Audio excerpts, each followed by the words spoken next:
Good Selection Sunday evening, everybody. Rob O'Connor here from Rob Vino Sports. The brackets have been announced for the field of 68. We know who the last four in are. We know who the number one seeds are. And we know who will be playing who in round one of March Madness beginning on Thursday. Of course, there's some playing games on Tuesday and Wednesday to go over everything. Toughest bracket, who got snubbed, who has an easy path, who's got a tough path. I'm going to bring in both Derek Davis and the founder of RobVinoSports.com, Rob Vino himself. How are you guys? Hey, I'm doing good tonight, Rob. How about you? It's a busy evening here for us trying to sort things out for sure. I can imagine. We've got the games are set. I'm sure you are busy plugging away at your power rankings and trying to beat Vegas to the punch and setting yourself some opening lines so that you can obviously make recommendations against what your systems are telling you the ratings should be. Let's start at the very beginning. We saw the last four in to the tournament, what the NCAA selection committee said. What do you say? Well, we probably don't like to get into the bickering over who's in or who's out. I can tell you this, Rob, that the difference between teams that got in here and teams that didn't get out as far as power ratings are concerned, where odds makers would have lined certain teams, is minimal, very minimal. There were teams in here that were rated even to or higher than. And for instance, Notre Dame carries a higher power rating than about 8 teams that are in this tournament, but it's not by much. We're talking about on a neutral floor, maybe by 2 points. I think what it speaks to is the volume of teams that, with a neutral floor being, the place for games inside an NCAA tournament, I think that there's not much separation between a bunch of these. A lot of calls could have gone either way. The committee uses whatever criteria they use. The difference between USC and UCLA, the difference between Syracuse and Notre Dame out of the Atlantic Coast Conference. I mean, it's very, very minimal. They're shaving hairs when they pick these teams. So, and like I say, they've given us the teams, they've given us the games, and now it's our job to go ahead and deal with that and try and get to the winning side of the ledger here. So we've got the 4 number 1 seeds, Virginia, Villanova, Kansas, and Xavier. In that order, how do your power rankings at the very top align with the 4 number 1 seeds that are in the tournament? Well, Villanova ranks power rating-wise as the team that would be favored over anybody in this tournament. So the top 4 go Villanova, Virginia, then Kansas. The separation between those 2 teams, guys, if oddsmakers were to line the games right now, Villanova would be a 1-point favorite over Virginia. They'd be a 2-point favorite over Kansas. Virginia would be 1 over Kansas. From there, the 4th team in, believe it or not, is not a number 1 seed. The 4th highest power-rated team right now are the Michigan Wolverines. Michigan would be a 5-point underdog to Villanova on a neutral. Beyond Michigan come Kentucky, Arizona, Cincinnati, and Gonzaga. So you can see that, not Gonzaga, and Xavier. You can see that there's a few differences here between the way guys would power rate games and line them and the way that the committee has seeded them. Xavier, for instance, is a number 1 seed that carries a power rating of a number 4 seed this year. That is quite a bit of a difference, and I guess it has to go with season-long perception. I mean, here's a good question for you, Rob. How much has Michigan moved up in your power rankings in the last 30 days, and how much did them winning the Big Ten tournament on a neutral court boost them up?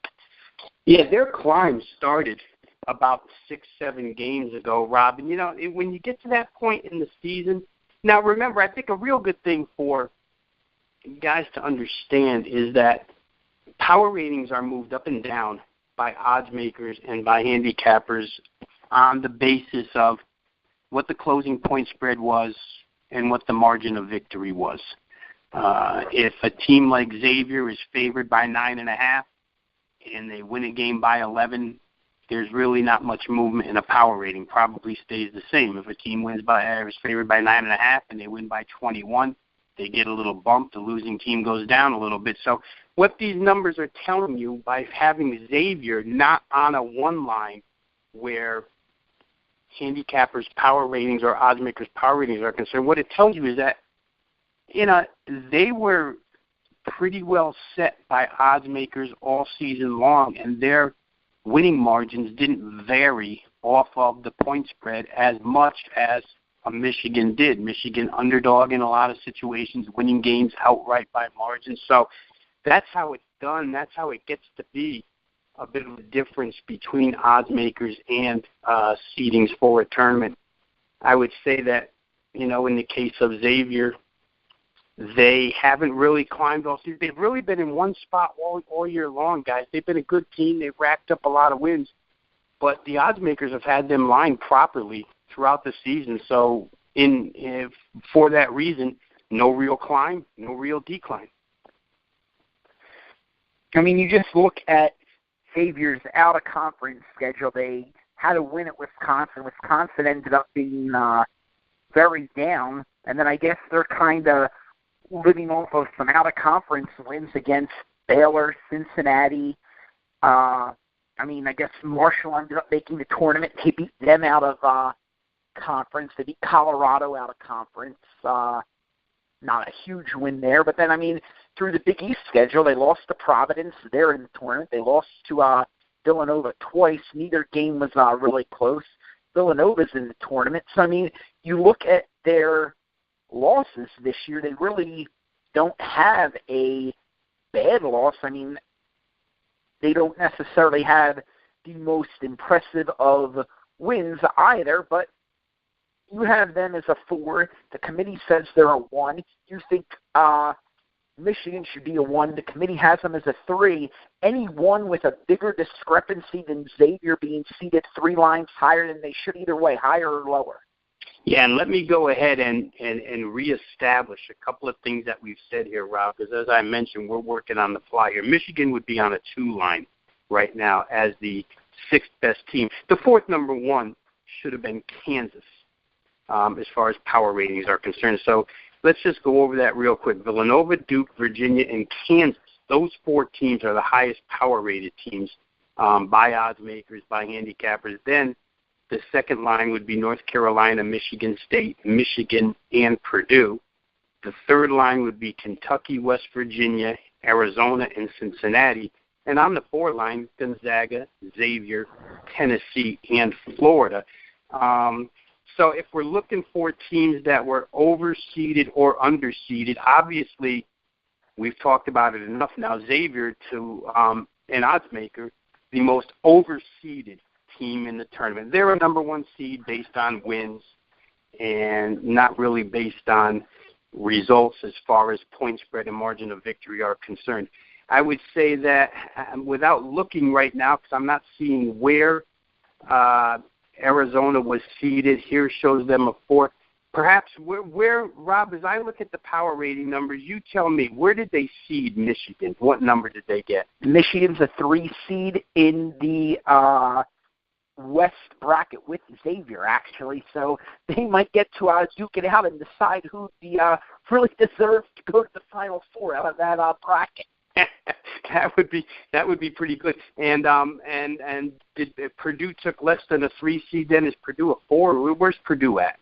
Purdue is actually a 2 seed in Villanova's bracket. They'll be in the East. They open up in Detroit, and assuming they get through their opening round game, they play the winner of the Arkansas Butler game.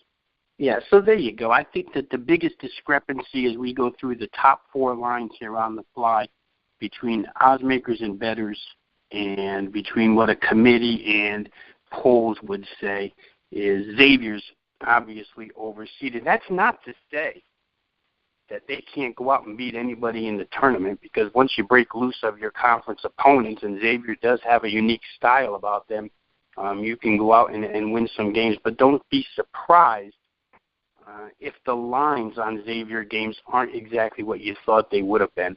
That's the biggest point to me.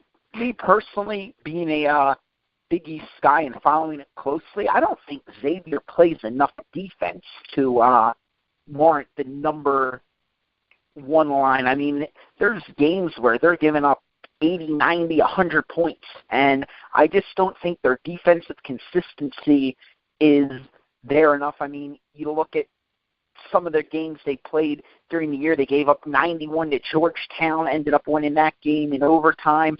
They gave up 90 to Seton Hall at home. I mean, sometimes that defensive effort just isn't there from them. I mean, it's great to be able to score a lot, but if they come up against a good defense and have trouble scoring, unless their defense really, really improves, they're really more of a one-dimensional team, almost the exact opposite of Virginia, where you know Virginia's going to play defense, and it's a question of whether or not they can score. It's almost the exact opposite with Xavier. You know they can score. The question is, can they play any defense? Yeah, and as we look at it, Rob, they're going to catch a winner of a 16 game, right? 2 16s playing in, and Xavier will be a large favorite, and Xavier probably records a blowout in that game. But their next opponent, as the bracket sets up, would be either Missouri or Florida State on a neutral floor. If that game were played right now and Xavier was playing Missouri, Xavier would be a 3.5-point favorite against Missouri. Now, people would look at that line and be almost absolutely shocked. How could a 1 only be 3.5 over a 9? But that's all perception. That's not real reality. And Xavier against Florida State, if the game were to be played right now, would be a 5-point favorite over FSU. So that's just showing you the real strength of the Xavier team this year. And the one line probably, I'm not going to say it's not deserved because they earned it, but it's a little overvalued in the estimation of odds makers and obviously bettors. Derek, you want to jump in here? What stood out to you most about the teams that made the tournament? Anybody that you thought was really misseeded, or anyone that you thought should have gotten in besides Oklahoma State that did not get into the tournament? That's right. Yeah, you know, to me, RPI aside or whatever else, you lose 14 games. You don't deserve to do too much complaining on what happens to you in the postseason. So them with a lot of others lost too many games to be able to whine. You know, you can point at things like, you know, well, Oklahoma State, you know, against Pittsburgh. That loss or that win at the time seemed like a pretty decent win for them. By the end of the year, wasn't worth anything. And that's my question for you, Rob. Do you go back at the end of the year and look to see, well, the team like maybe Oklahoma State going to the NIT in that Pittsburgh game? Did you maybe overvalue that win at the time? And you make adjustments like the NCAA tournament, or you roll with what you've got to date? No, I absolutely adjust as the season goes on, and I'm more of a what have you seen last, because you go through a season and teams can quit on a coach, or a coach can quit on their team, or you get bitten by the injury bug. So I always like to look, and I know the NCAA says they don't do this anymore, and it's quite obvious with some of the teams that got in that they don't. I really like to look at the last 10, last 15 games a team has played, and it really gives you an idea of, okay, this is the team now as it stands. I mean, you can't go back to November and December, and sure, you can go back to get an idea of, hey, this is what they're capable of if they're at full strength, or maybe if they weren't on an 8-game losing streak and kind of quit on things or whatever. But, I mean, you look at Arizona State, phenomenal start to the year, really faded. Oklahoma, great start to the year, really faded. Those were a couple of teams that I would have left out just based on that last 10, 15-game metric that I like to use to get a better idea of what I'm dealing with at the moment. Ken, right. How about you, Vino? If I could jump in real quick, buddy, I would say this, that unlike the way the committee looks at it, when they get together at the end of the season and they drift all the way back to November and look for quality wins, or what they're now referring to quadrant one wins, the difference between the way they eye it up and the way that line makers or bettors eye it up is that we're adjusting every single game as it happens. As that Oklahoma State-Pittsburgh game happened, there was an adjustment made to each power rating for both of those teams if necessary. The very next Oklahoma State game, again, a power ratings adjustment if necessary. They're going back basically and just grouping things. Okay, they had 5 quadrant one wins, throw them in a group. They had 3 bad losses. They won 6 games on the road, blah, blah, blah, however they do it. It's not done on a game-by-game chronological order like it's done by odds makers and bettors. And I think that's a big difference because, you know, the numbers free flow for us, and basically without being able to think of a better word, I think they kind of do it on a grouping system. They just have criteria, they group that criteria together, and then, you know, figure out who belongs in and who doesn't. I think there's a difference there. Yeah, absolutely. They're going back and they're saying, okay, they've got this many quadrant one victories, and they really don't necessarily care when that quadrant one victory happened or who was hurt that got them that win or caused them to lose that quadrant one game, whereas we're always taking into account everything and getting to a point in time where every game we say, hey, and of course you don't want to overreact. So you lose a couple games and there's really no rhyme or reason for it. You might make a small adjustment and move a team down a little bit, but you're not going to have a complete overreaction. But when you get a chance to look at a team over 10 or 15 games and you just consistently see the body of work not being there, you can make a more significant adjustment. And I think in this case, the selection committee really didn't do that as they looked at the last 10 or 15 games of the season. They weren't making nearly as a significant of adjustment as we've been, and they really ranked some of these teams that were kind of riding the coattails of early season wins a lot higher than maybe they should have been. Yeah, well, they move people out of that quadrant. So, you know, by the time Alabama beats Texas A&M in the SEC tournament, that knocks them out of quadrant one, and so now Oklahoma State doesn't have a quadrant one win. You know, there's one less. Yeah, has one less quadrant one win. So, you know, again, you try to make adjustments as you go for sure. But these guys are you know, seem to kind of bend the rules to make them, you know, make it go wherever they want. But you know, that's neither here nor there. You know, you deal with the cards in your hand, right? Absolutely. That's guys. That's how you have to do it. Like we said at the top of the show, to try and decipher who belongs and who doesn't belong isn't really the job the three of us come to do. The three of us come to take what they give us on the board starting on Tuesday and go ahead and decipher who the point spread winners are going to be. So what they've given us is what they've given us. What they didn't give us will be found in different tournaments, the NIT, the CBI, the CIT. We'll find all these teams somewhere in different situations, but you know, it's a subjective process, right? There's just no other way around it, and we'll hear a lot of griping over the next 24 to 48 hours, but our focus is going to be on let's get these point spreads and let's get these totals and let's grab ourselves some winners here. Well, one of the things I always like to look at, too, when you get to the NIT are teams that are excited to be there or not. And, you know, so you can – when you look at something like a disappointment for Oklahoma State, well, that may carry over when they get to the host a game. We'll see. But there is that part that's fun to handicap when you get a team that you know is going to be flat as a pancake, didn't want to be there, versus a team that, you know, may feel like they've got nothing to lose and, you know, they're looking forward to playing anyway. So lots of angles for us.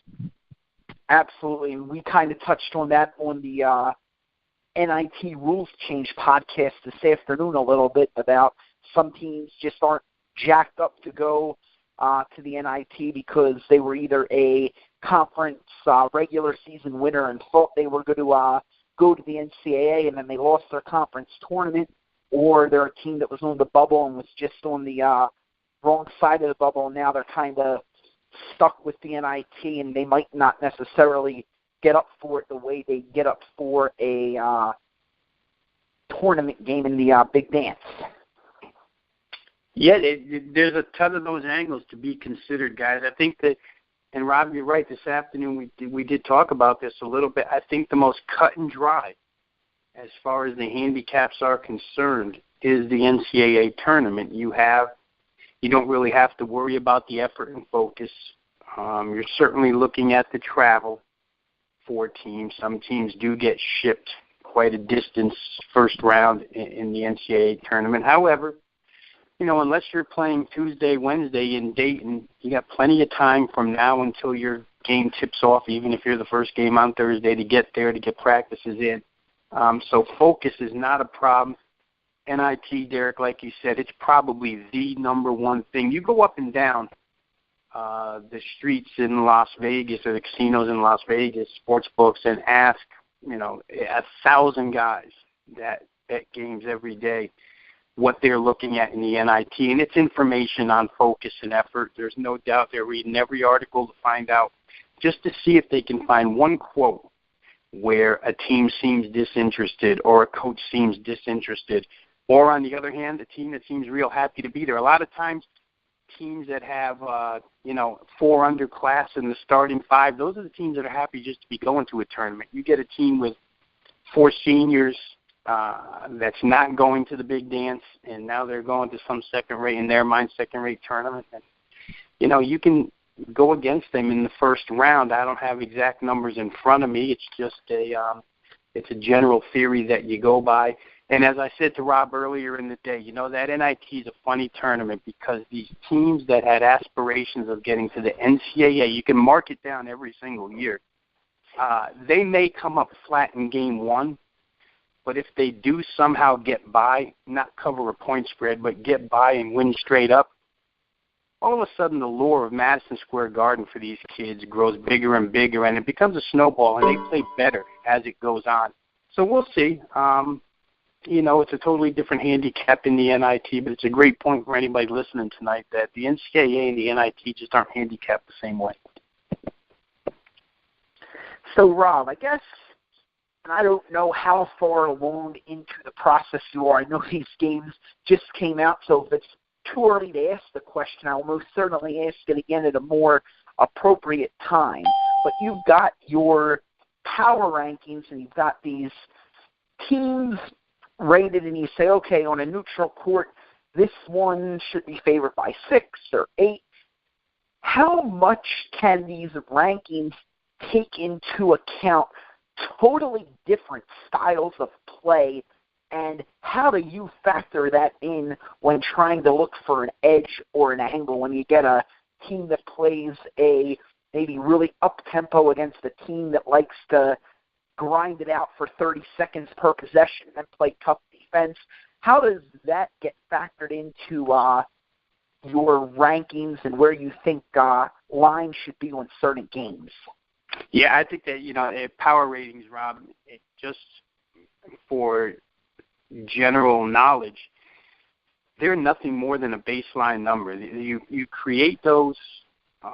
Generally speaking, if you're good with your numbers, they will come out very close, if not identical, to what the odds maker sets the numbers at, and they're just a base. They're in no way, shape, or form a reason to grab a couple of dimes and run down and make a bet because your power rating is different than theirs. I think in my case, what the power ratings do is they keep you grounded. People have huge tendencies to watch a game on TV and remember what they saw last and then see a number. One of my favorite lines out of guys who don't necessarily play or follow every single day is, oh, that's a trap line. Las Vegas wants you to bet that way, which is one of the biggest farces ever created in history. These odds makers don't sit there in a room and say, hey, we're going to trick a bunch of people by making this line 3 instead of 7. Your perception may be that the game should be 7, but the numbers that are unbiased tell you they should be 3. Then when the game lands nearer to 3, then, what the public thought should have been a 7-point game, they scratch their heads. That's what they're for. They're a baseline number that are unbiased, that sort of bring you back to reality to tell you that, hey, what I just saw isn't an overall picture. It's a one-game capture. Power ratings in no way, shape, or form take into account style matchups. That's for the handicapper, the bettor, to figure out for themselves. They're a guide for, in my case, they're a guide for counter-punching or looking deeper into a particular game. If I think that, just for instance, we'll make one up here. Let's say Michigan's playing Kentucky. My power ratings say Michigan should be 3. The odds maker comes, makes Michigan 5.5.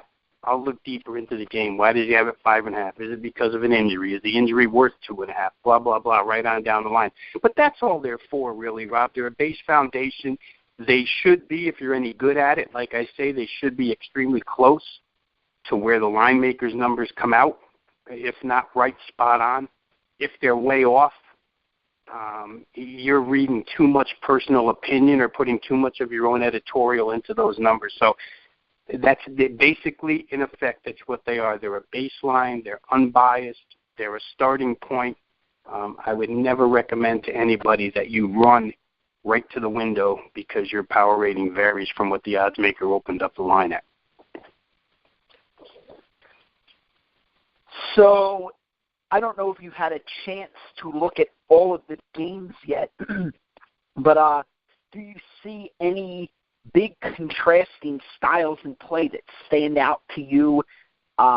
Maybe even a team that is kind of not even thought about as really a chance to win a tournament, but maybe one of the 12 or lower that might, because they do something different, be able to give one of these higher seeds a little bit of a scare. It happens every year.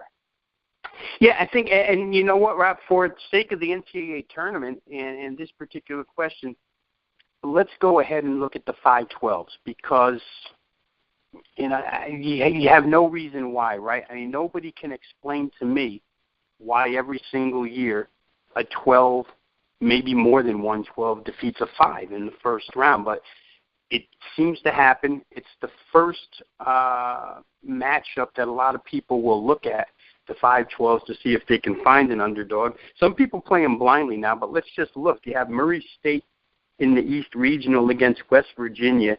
Style matchups there are fairly the same, and Murray State does have the guard play to handle the West Virginia press, so there's no true advantage stylistically for West Virginia in that particular matchup. If we go down and look at another 5-12 here with New Mexico State versus Clemson. For those who stayed up late last night, you got to see New Mexico State play Grand Canyon. If it's the first time you saw them, you see that they, too, are an athletic team. I think there's a problem for New Mexico State in that game, Rob, where height is concerned, and it might stick out later in that game as time goes on, but realistically, there's no true style difference between those two that would stick out. If we go to Davidson and Kentucky, that particular matchup, youth on youth, two really hot teams. Both teams won their conference tournaments this afternoon. I think that's going to be a fun game. Yeah, that and from the style perspective, I think Bob McKillop is a head coach this year who took his tempo way down with this young Davidson team. He doesn't necessarily, although they score points based solely on efficiency, not on number of possessions. So they like to go a little bit slower. Perhaps head coach Cal Perry will try and speed them up. But that's just 3 of the 5-12s right now where I can't really pick out a major difference. I think if we go a little deeper here, NC Greensboro, Gonzaga. Greensboro's a very slow team. Gonzaga likes to go quicker, so Gonzaga maybe an advantage there. UNC and Lipscomb will be a complete track meet for those who just love a 105 to 85 type game. Lipscomb runs with the best of them. North Carolina's not going to slow down. Iona Duke could be the same way. That's a 215. There's not a lot that I'm staring at here. It looks as if these matchups with these lower seeds, and again, we're doing this on the fly, look to be style-wise pretty darn close. Wright State and Tennessee, a 3 versus a 14, are basically the same style. Georgia State, Cincinnati, same style. They've got these things paired up pretty good as I look, Rob. One difference that you might find, if you go to Dallas in the Friday-Sunday matchup, we have 3 Texas Tech against 14 Stephen F. Austin. And Stephen Austin's a really fast team as opposed to Texas Tech being a methodical team, so maybe we have a contrast there.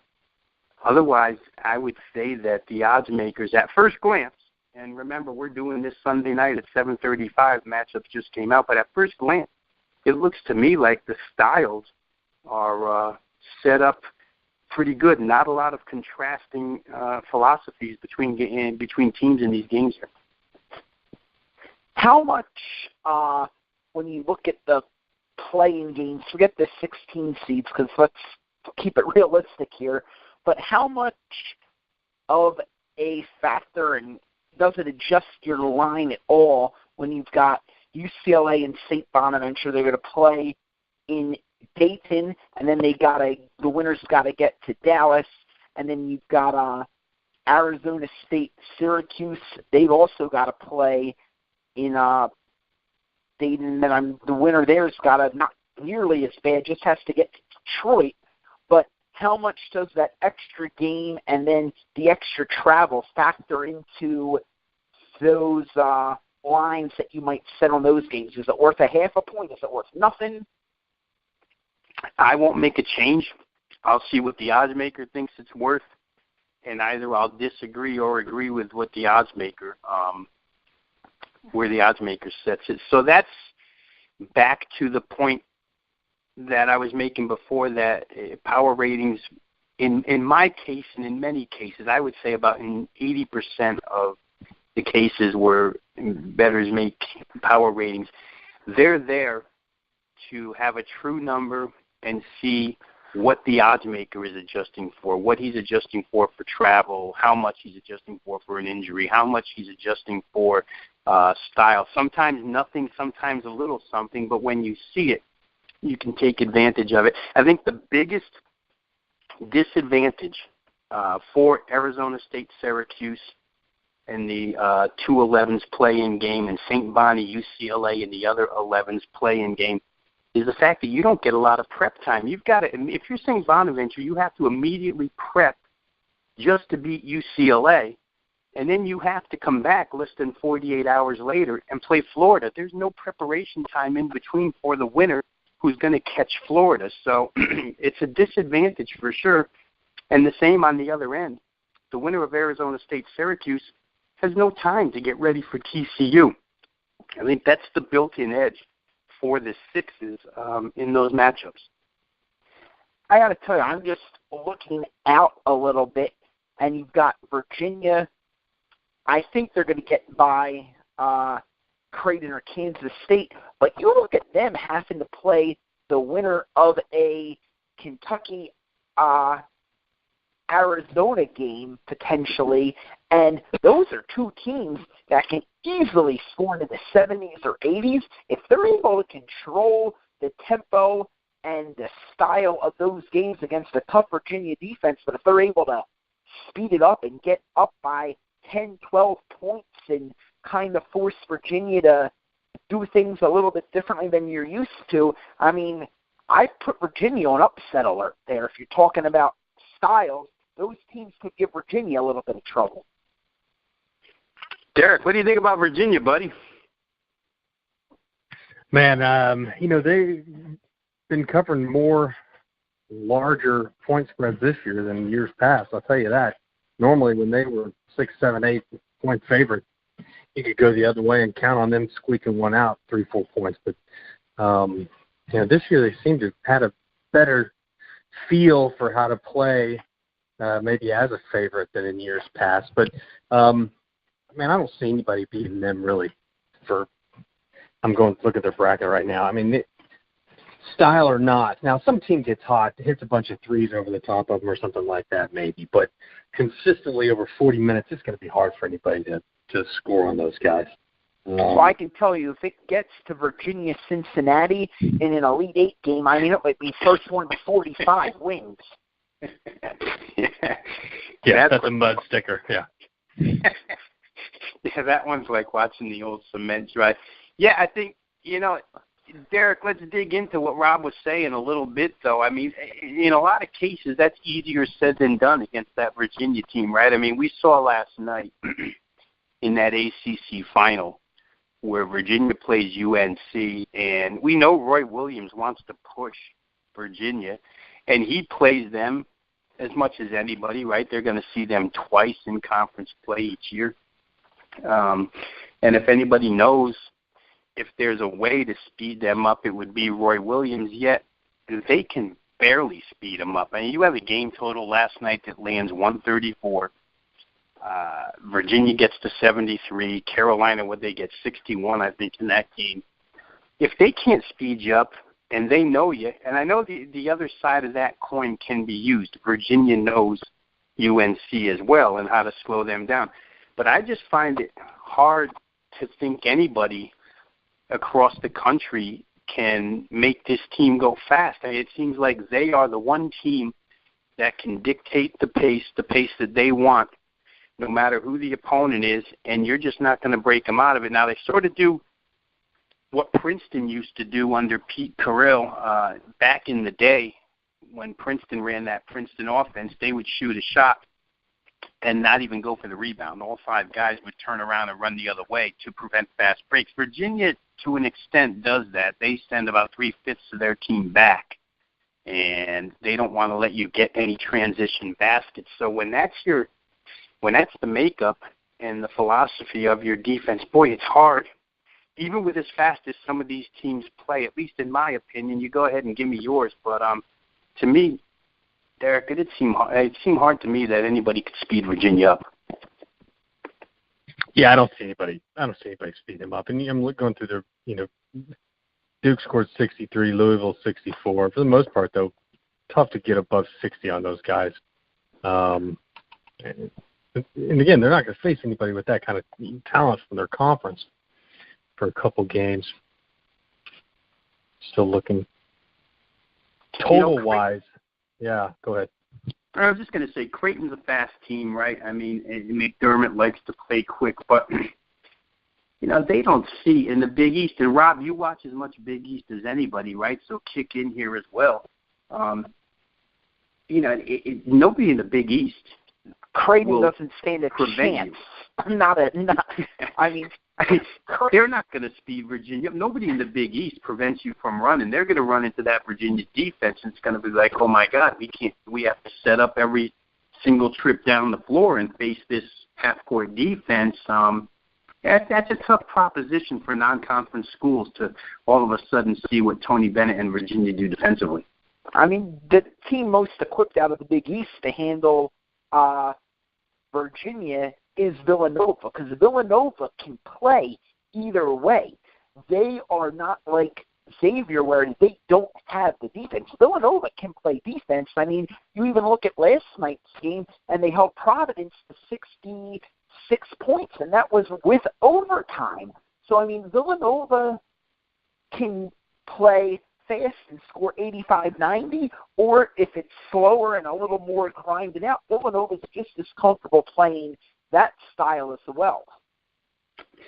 Yeah, and I love what you're saying there, Rob, because I almost promised myself that I wouldn't get into this, but now that you brought it up, I'm going to get into it. Within 25 minutes of watching media coverage of this bracket selection process, you get some real abuse for comments from guys who are supposed to be experts on college basketball.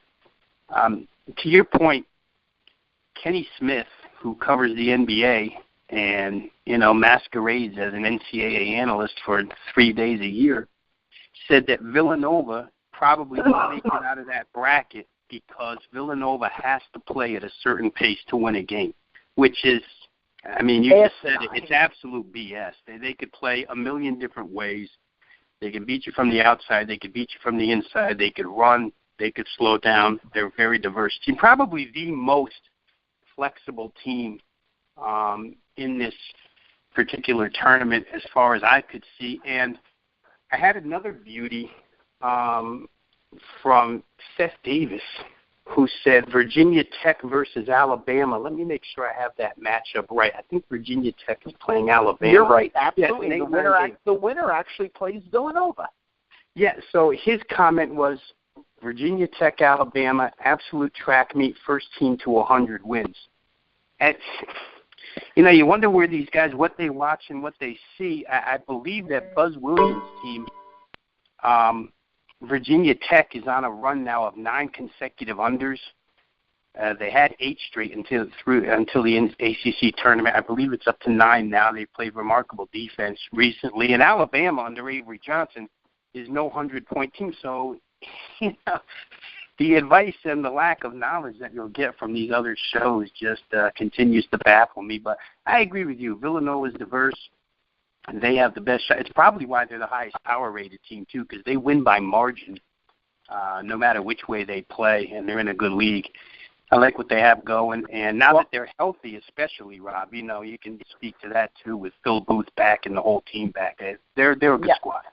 Yeah, they are healthy. And you look at them, I mean, there's a chance they could draw West Virginia in a Sweet 16 game. I mean, there's most certainly not the guard play to handle whatever West Virginia's going to throw at them. I'm not worried about that at all. They got some of the best guards in the country. I mean, you look down at the bottom half of that bracket, and is Purdue capable of beating Villanova?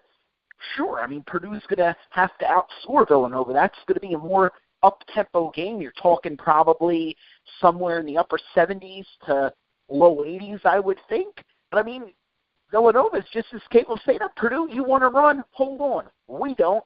And they can grind it down and maybe keep it even low. I mean, Villanova's such a dynamic team. It can play so many different styles. I'd be really surprised if they did not come out of that region.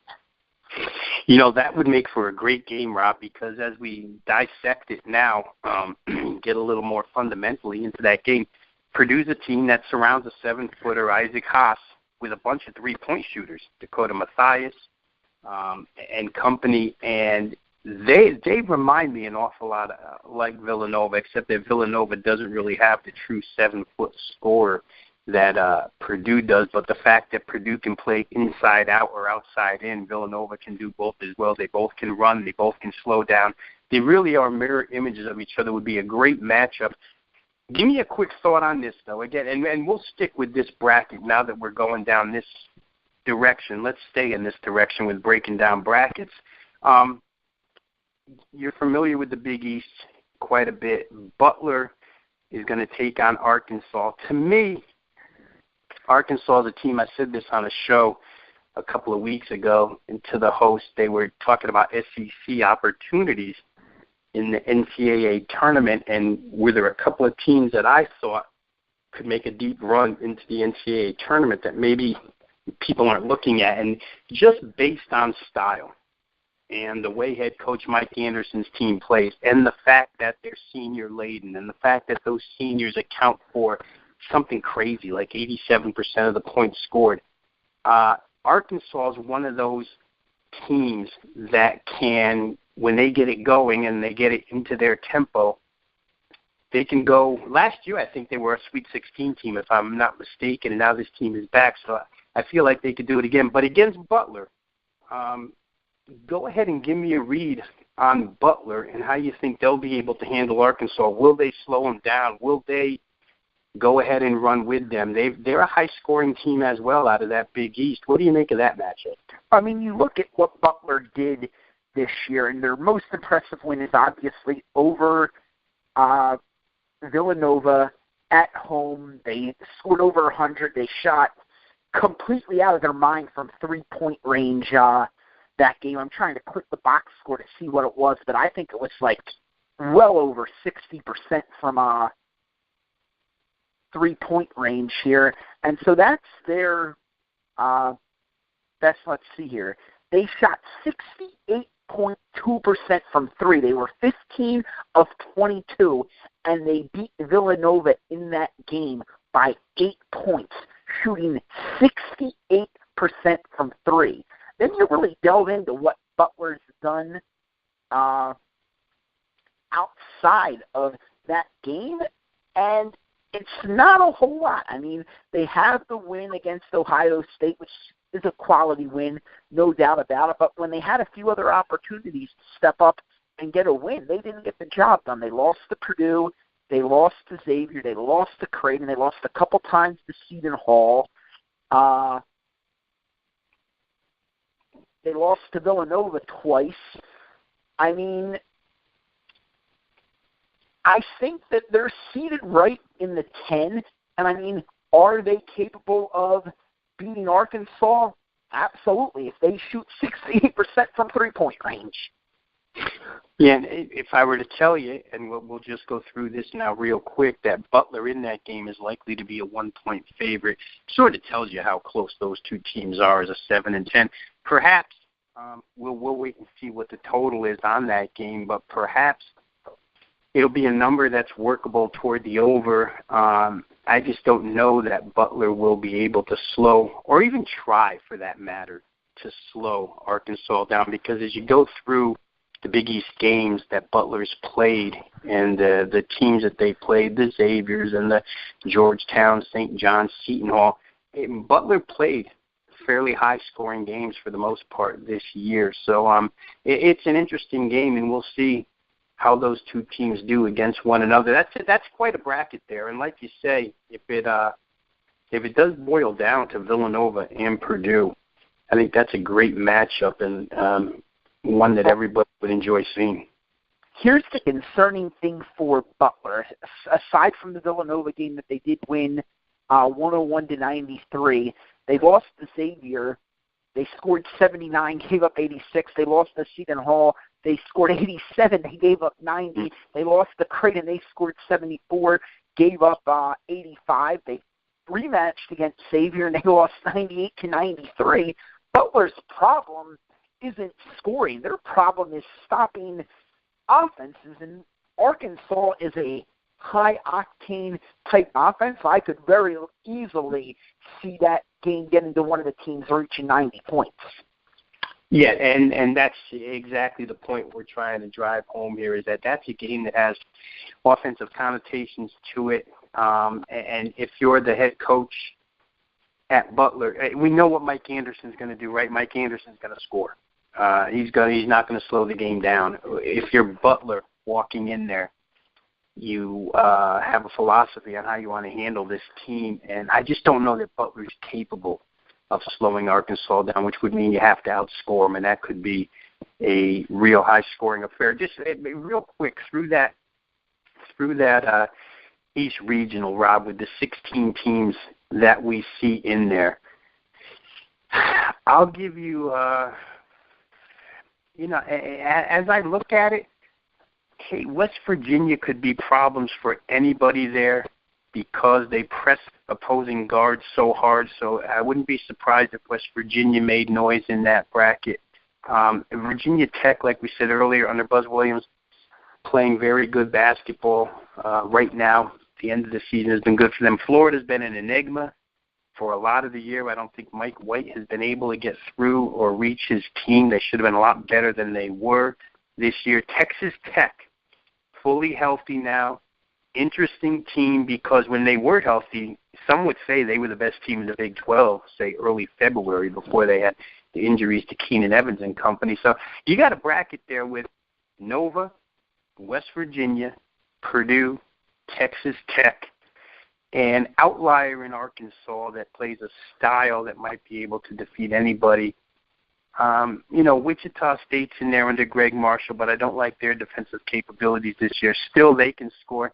It's an interesting bracket overall. I don't know that it'll be as easy for Nova, but I do think Nova is the most well-rounded team inside that 16-team bracket.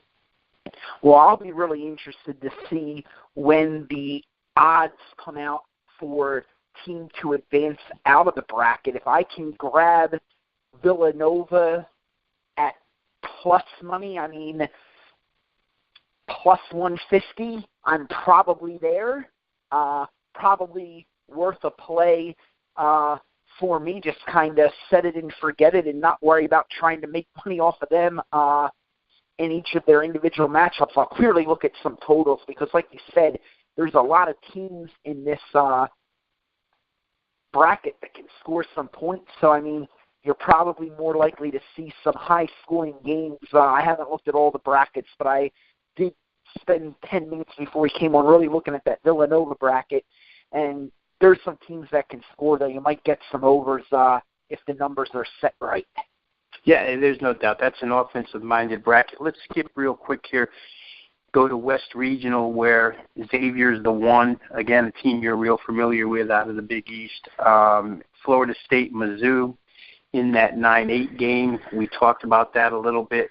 Gonzaga's in there. To me, Rob, and I'll get your opinion on the Zags here real quick, but to me, I thought they should have been better than they were this season. So much returning talent. You wonder if the absence of the two bigs from last year, the 7'2" kid in the middle who was outstanding for them, and then, of course, they had their other center go pro early and drafted inside the lottery. But towards the end of the year and inside that WCC tournament, they really began to roll. I think Gonzaga might be a handful for people inside that and could be a real threat to Xavier if that matchup occurs. On the bottom half of that, talked about Michigan earlier, how they've climbed in the power ratings. Don't think they'll have much trouble with Montana. Houston, as we saw today, Kelvin Sampson's put together a terrific defensive team. They've got all the pieces. They play San Diego State, who's coming on like crazy right now. Brian Dutcher, in fact, if we speak about power ratings real quick here again, Rob, San Diego State, in my numbers, has taken over the number one spot in the Mountain West from Nevada, who really misses point guard Lindsey Drew. You've got Providence, A&M, Lipscomb, and UNC. In that league, the top four, or excuse me, in that bracket, the top four seeds there, Xavier, North Carolina, Michigan, Gonzaga, and then if we throw in Houston, what do you think about that bracket? I think Xavier is and I'm sure the odds will probably agree with this. I mean, they're the fourth rated number one seed. Neither you nor I think they actually deserve a number one seed. They are most likely, as far as I'm concerned, to be the first one seed bounced out of the tournament. I think that you look at who they're going to have to go against. I mean, they're not going to lose the 116 game. I mean, Missouri, if Porter is back and they win that game against Florida State and he's kind of finding his rhythm and feeling better and playing significant minutes, he could be a difference maker in a game like that. I wouldn't put it past Missouri to knock them off. But then, I mean, you go down to the bottom half of both Michigan and UNC are very, very capable teams that could easily beat Xavier in an Elite Eight game to go to the Final Four. It's, again, and I'll reiterate, we said this at the top, but we're actually doing this on the fly. These brackets are fresh, just put out no more than an hour ago, maybe close to 90 minutes ago, as we go ahead and dissect these things. And as you look at this, you come up with opportunities for some teams here. Like I say, Houston is a Houston-Michigan game in round two would be a really good contest. Even a San Diego State-Michigan game. Steve Fisher no longer with San Diego State, but remember Brian Dutcher, the new head coach for San Diego State, goes way back to the Fab Five as an assistant for Steve Fisher. So that would be a little sidebar there. And Steve Fisher hasn't strayed too far from the program either. I saw him sitting almost courtside at the Mountain West tournament. That's right. He was even in the booth doing a little play-by-play with the guys. So, yeah, that could be a great game. There's a lot of great games inside that and a lot of good matchups. And I think you're right with Missouri. Now, they had a little incident A couple of nights ago, their starting small forward Jordan Barnett was hauled in for DUI. Currently suspended, I think, is the most recent news I've gotten. We'll see if Jordan Barnett plays or doesn't play in this opening round matchup against Florida State. If he doesn't, Rob, chances are real good that Michael Porter Jr. is going to latch on to those minutes and be on the floor more than the 23 minutes he was on against Georgia. Florida State's a far different style team than Georgia with Deontay Mayton. You know, they want to get into the half court and play a lot of defense. Florida State under Leonard Hamilton is far more wide open.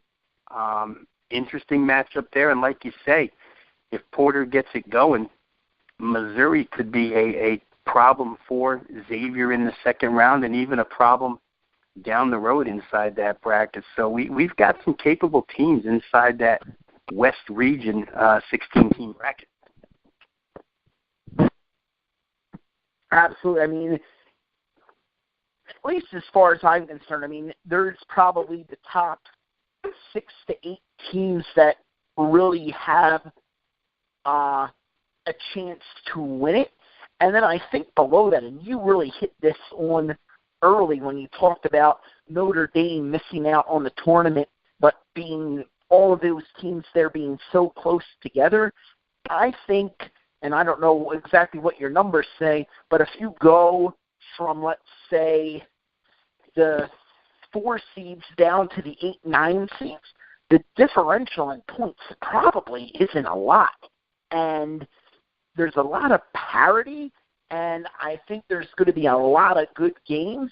And I think that if one of these teams that's a 4, 5, 6, 7, 8, you know, if they have a good shooting day and do everything right that they're capable of doing and they execute, and their opponent is just off by a little bit, I mean, there's going to be some upsets in this tournament. I think that there's that much parity this year everywhere except the very top teams.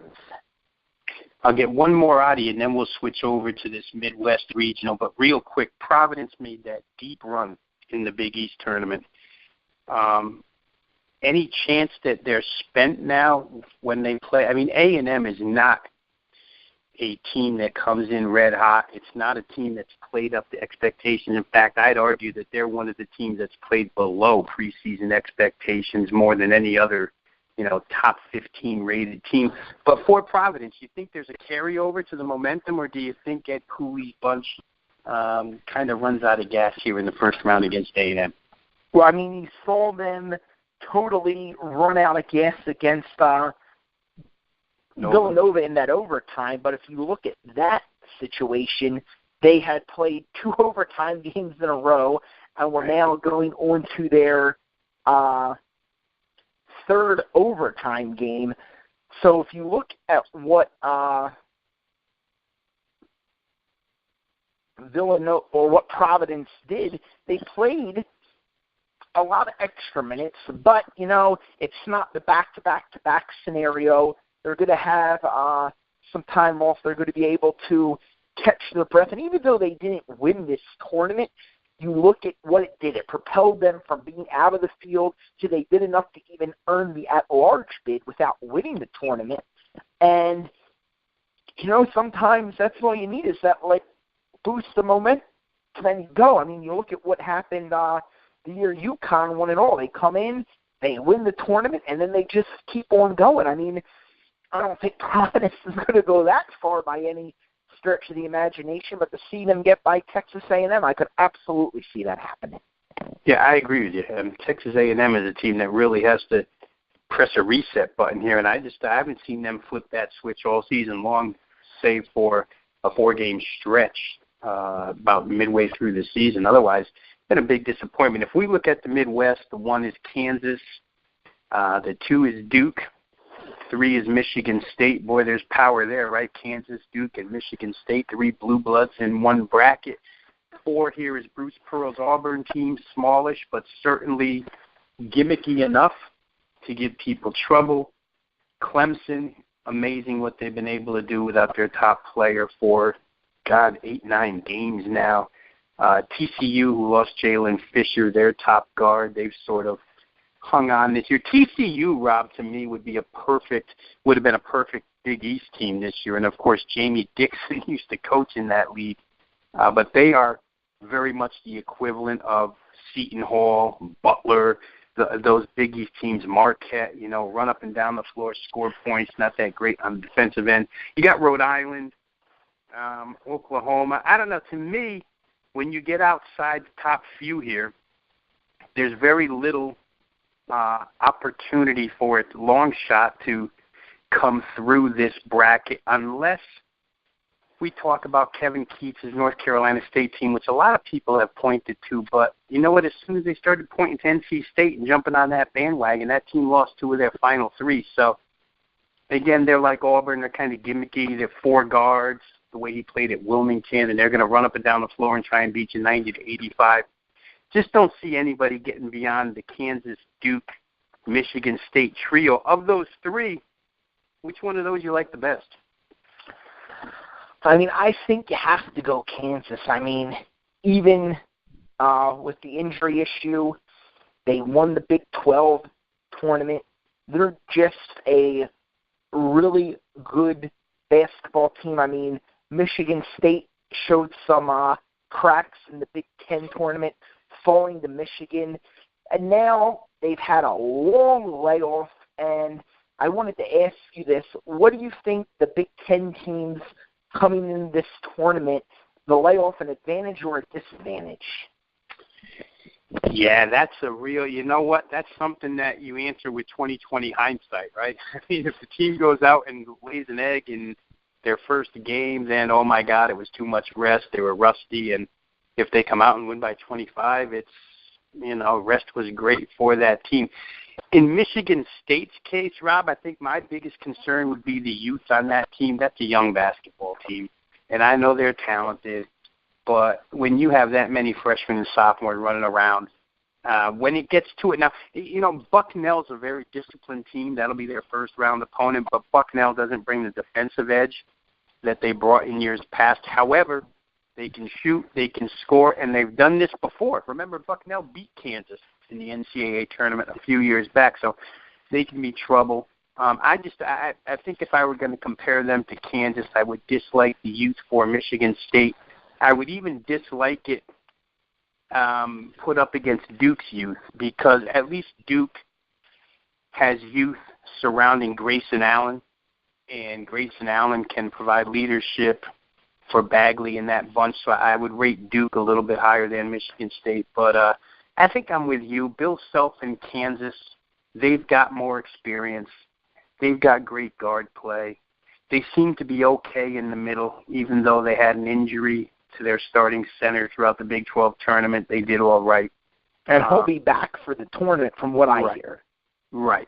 And that leaves you with, can one of these other teams pull an upset to knock those types of teams out? And I don't know. As I look at it, maybe Clemson is good enough. They've surprised me all season long. I just don't know that Bruce Pearl's Auburn team will be able to win 2 games and advance to Sweet 16 in that particular bracket. Or even to come out of it, you'd have to win 4, right? So I don't know if they can do that for sure. But I'd probably look to Kansas. I'm with you. I think that the chalk is probably the right way to play that. Let's just talk real quick about Oklahoma. They're going to play Rhode Island. If they're able to win that game, they get Duke. Oklahoma really fallen from their top perch really since the beginning of January. It's been a complete downhill slide for them. They got a few wins to kind of right the ship a little bit, but not much there. I mean, Trae Young is clearly a talent in and of himself. Could he carry a team past Rhode Island? Probably. I don't think he has the talent to carry Oklahoma past Duke. What do you think with Oklahoma? They might have the best player in the tournament, but are they really primed for a big run? Yeah, and I think 2 weeks ago, 2.5 weeks ago, we might say that they're kind of like Ernie Shavers used to be in boxing. They've got a puncher's chance. But I don't know that they have that puncher's chance anymore. I even think Rhode Island's a better team, Rob, to tell you the truth. With E.C. Matthews and the guys that Rhode Island has, Zach Terrell, and those guys, they're experienced. I don't know that Oklahoma makes it out of round one. However, for head coach Lon Kruger, it's a real nice position to be in because you can reset and try and take this as a brand new season. But I don't think they're a team that's capable of winning 2 games. One maybe. I don't think they'd ever get past Duke. That would be troublesome for them. Duke would set up that zone, and Trae Young would have to shoot from 30 feet, which he's more than capable of. But can he do it all by himself? I don't think so. Rob, I've got to run. It's been great. I'll let you get back to work. I'll let you continue to power rate these games, and let's jump back on the air in the next 24 to 48 hours. You'll have your lines set, and maybe we can talk a little bit about where your lines are compared to the bookmaker or the lines makers' lines, and we'll see if there's some opportunity for our listeners to take advantage of some disagreements you may have with the odds makers here in the next 24 to 48 hours. Yeah, we'll certainly go to work here, Rob, and we'll post the power ratings lines on Rob Vino Sports within the next hour here. So for those listening, you want to check them out, you can go ahead and check them out. A lot of the information that we have we'll post on the homepage at Rob Vino Sports. But let's get back together. Let's get a couple of more podcasts out there as we go through these tourneys. This one was a great opening sort of therapy session to figure out what we have going on here. Hope the listeners enjoyed. Absolutely, and we'll have some NIT matchups. Those brackets should be coming out within the hour, I believe. And then the other tournaments will get set, and we'll have a lot more to look at besides just the big dance with so much concentration on the big dance and the games that everybody's paying attention to. Sometimes it creates a money-making opportunity somewhere else, so we'll definitely keep our eyes out for that. There'll be so much more to talk about. We want to thank everyone for listening tonight. Get back with us soon. We'll be back. For Rob Vino, I'm Rob O'Connor. Thanks for listening.